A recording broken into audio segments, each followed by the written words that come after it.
अदालती कार्रवाई के साथ कौन सा जज क्या कह रहा है ये आपको बताते हैं। सुप्रीम कोर्ट में मिलिट्री ट्रायल केस की समाअत के दौरान जस्टिस अमीनुद्दीन ने रिमार्क्स दिए हैं कि मिलिट्री कोर्ट्स का दरवाज़ा नहीं खोल रहे, सिर्फ देखना है कि ये अपील मंजूर की जाती है या फिर खारिज हो जाती है। मेरी नज़र में पार्लियामेंट, सुप्रीम कोर्ट और GHQ पर हमले एक जैसे हैं, तो फिर तफरीक क्यों की गई है। जस्टिस हसन असर रिजवी ने इसका सवाल किया कि क्या धमाका करने वाले और आम सिविलियन में कोई फर्क नहीं, जिस पर जस्टिस रिटायर्ड जवाद एस खाजा के वकील ने कहा कि किसी दहशतगर्द या मुल्जिम के दिफा में दलाल नहीं दे रहा। सिविलियन का कोर्ट मार्शल मुमकिन होता तो 21वीं तरमीम ना करना पड़ती। इस तरह कोर्ट मार्शल मुमकिन है तो अदालत को करार देना पड़ेगा कि 21वीं तरमीम बिला वजह की गई थी। इस मुतालिक मजीद क्या तफसीलात हैं जुल्करनैन इकबाल से जानते हैं। जुल्करनैन बताइएगा।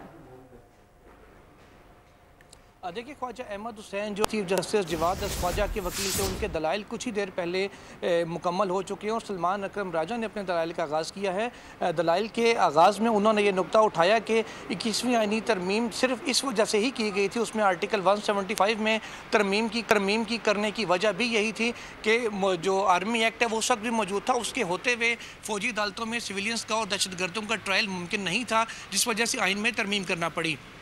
जस्टिस हसन असर रिजवी ने कि 21वीं तरमीम में तो आर्मी एक्ट के अंदर मुख्तलिफ जराइम जिसमें अगवा बराए तवान और दीगर थे उनको भी शामिल किया गया था।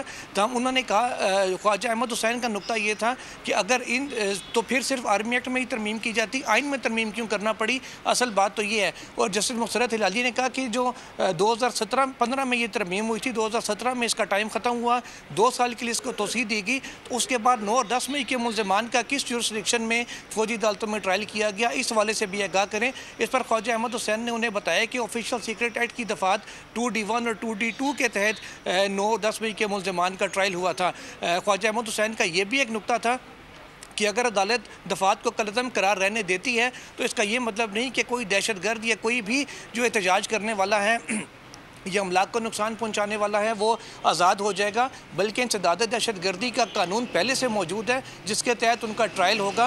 और इंसदाद दहशतगर्दी कानून में और ऑफिशियल सीक्रेट एक्ट में ये दफात पहले से मौजूद हैं कि गवाहान को न सिर्फ तहफ़्फ़ुज़ दिया जाएगा बल्कि सिक्योरिटी वजूहात पर अदालत इन कैमरा कार्रवाई भी कर सकती है ताकि कोई भी चीज़ बाहर ना आ सके।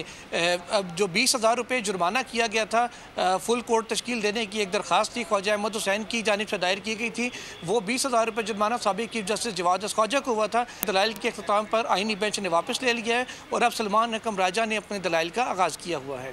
जी जुल्करनैन इकबाल, बहुत शुक्रिया। सब्सक्राइब करें और बेल दबाएं ताकि कोई खबर रह न जाए।